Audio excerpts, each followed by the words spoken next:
again and welcome to another edition of Suds and Country. We're out here at the Martin Guitar Factory in Nazareth, Pennsylvania.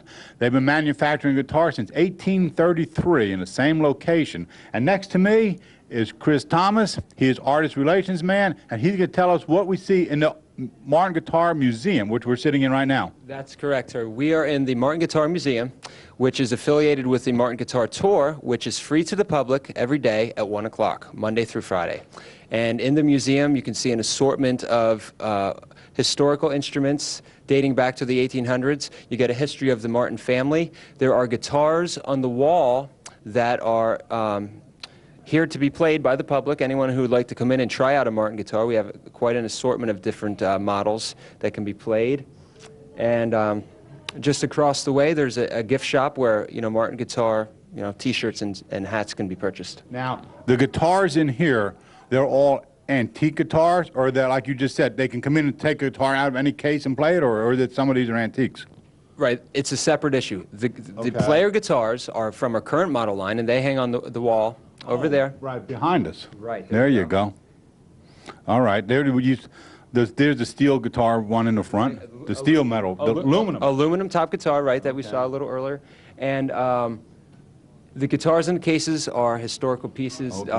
What makes them historical? Well, some have been donated simply because they were rare models. Some have been through voyages through the Arctic, and some have been signed by all the employees. There's different things that make them special. Now, how many different models does Martin make? Well, we are constantly introducing new models and rarely taking any away. So I would say we have, made 150 models at one time. 150 models at one time in the factory? That's correct. And what's the variation between them?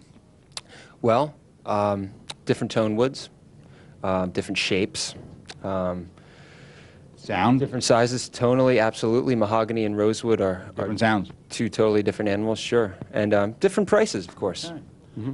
Chris, you're holding a 12-string. Now, what's the difference between 6-string and 12-string, or how many strings go on a guitar? I know there's difference in the number of strings, but what's the difference in sound and quality and all that? Well, basically, a 12-string guitar has a wider neck, and it has an octave string to accompany each of the normal strings that would have been on a 6-string guitar. Purpose? And the purpose is a very brilliant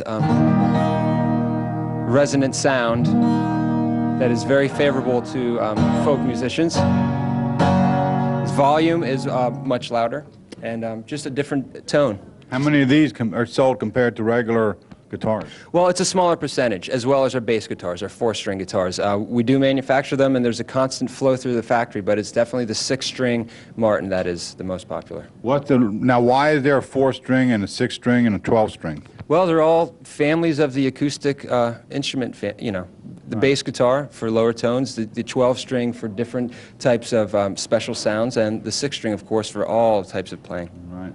Now, who's the most famous 12-string guitar player out there? Do you know it offhand? Well, the most famous? Well, a lot of people have played 12-string, so I'm not sure if they would, be considered. Well, Judy Collins is a 12-fret, 12-string player that we just did a limited edition for. And she's still out there playing. There's a song out there. I can't remember the name of the song. Somebody with a 12-string guitar. I can't remember the name. Roger McGuinn and his 12-string guitar? Roger McGuinn is also a very big player. David Crosby is a big... he actually converted an old Martin to a 12-string on his own. Wow. Because we didn't make them at the time. Wow. And the basic making of the guitar is the same, only... It is braced differently because the string tension is more and the neck is wider to accommodate the strings. And, of course, the toners? Sure. The tuners are double. Wow. Sure. All right. Well, that's pretty interesting. I heard about them 12 strings, but I never saw one. This is it, and the purpose of the 12 strings.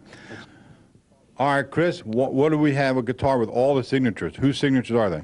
They are all the signatures of the people that were working in the plant when this guitar was made. This is the 157th anniversary of the HD28, our milestone guitar, the workhorse, very popular traditional Martin, and the top went through the plant, and all the employees signed it before it was assembled. All right, that's pretty interesting, pretty interesting. Chris, what do you have in your hands? This is a Martin backpacker. It's a travel-sized guitar that was manufactured and designed just for that, for taking along with you on the road. It's available in a steel string, in a wider neck classical nylon string version, in a ukulele, and a mandolin. You guys make ukes and in this shape. Oh, in that shape. Okay. Travel size. Travel size. I never saw a travel size guitar. It's pretty cool. That's pretty cool. And it only comes in 1, 2, 3, 4, 5, 6 string. That's correct. All right. Pretty interesting. What do we have here? We're looking at some unique inlaid work.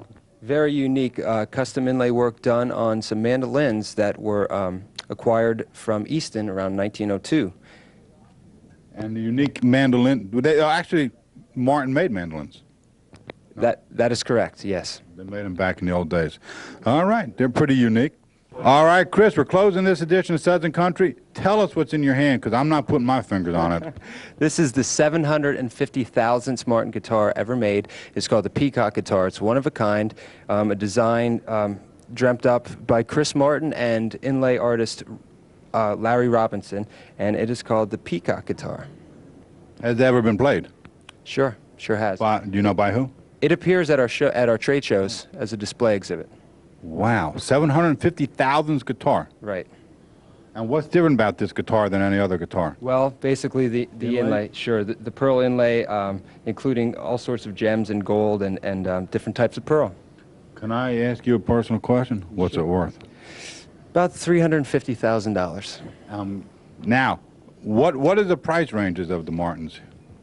Well, Cheap one. okay, the X Series starts around $600, and we go right up through limited editions that could cost up to $50,000. Okay. And the 50,000s are all sold out at limited production? That's correct. Okay. We're going to wrap up this edition of Suds and Country. Thank you, Chris, for being with us, and want to thank the Martin Guitar Factory for having us here today.